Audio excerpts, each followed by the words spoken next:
Hello and welcome to my tutorial on circle.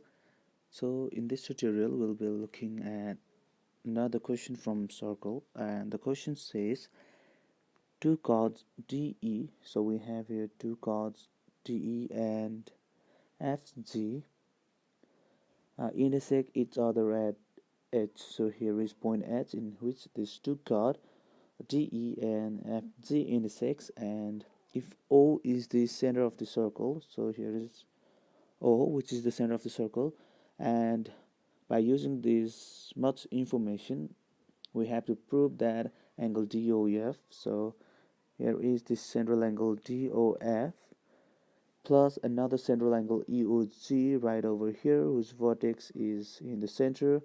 So sum of these two central angles should equal to twice angle EHG. So here is angle EHG. So twice angle EHG should equal angle EOG plus angle FOD or DOF. This is what we have to prove. So let's try to prove it.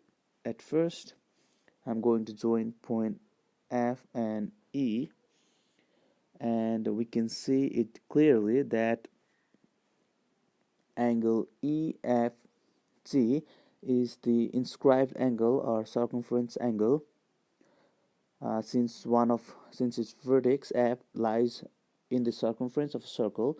So this angle EFG, which is the inscribed angle, is half of the arc in which it stands. This is the property of circle that we have to remember while solving this type of question. And we have another inscribed angle DEF right over here. So angle DEF is equal to half the arc in which it stands, so it is arc FD. Now if we look into this small triangle FEH, we can see that this one's the exterior angle. Angle EHG is the exterior angle of triangle EHF. So EHG is equal to sum of its opposite interior angle. Since the exterior since we know that the exterior angle of a triangle is equal to its sum of two opposite interior angle, we're using the same property here. Now angle FHG HF,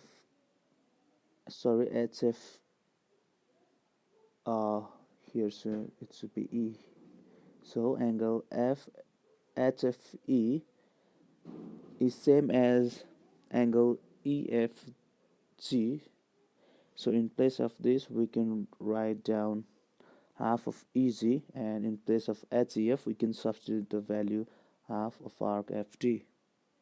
So I can write here angle EHG is equal to half of arc EG plus half of arc FD.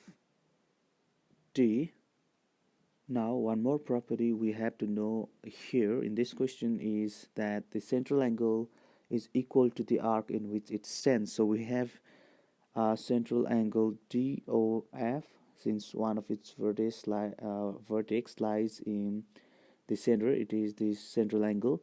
DOF is equal to arc TF in which it stands, and central angle EOG is also equal to the arc in which it stands, which is arc EG. Now let me once again substitute the value of arc EG and FD with these angles and look for the change. So this is what I have after substitution. Now I'm going to take 1 by 2 common, and then I have sum of angle EOG and angle DOF. Now if I multiply both sides by 2, I can just get rid of 2 on numerator and denominator, so that I finally have twice angle EHG is equal to angle EOG plus angle DOF. So this is what we have to prove according to our question. We have done it, and I hope it is clear to you, and thanks for watching.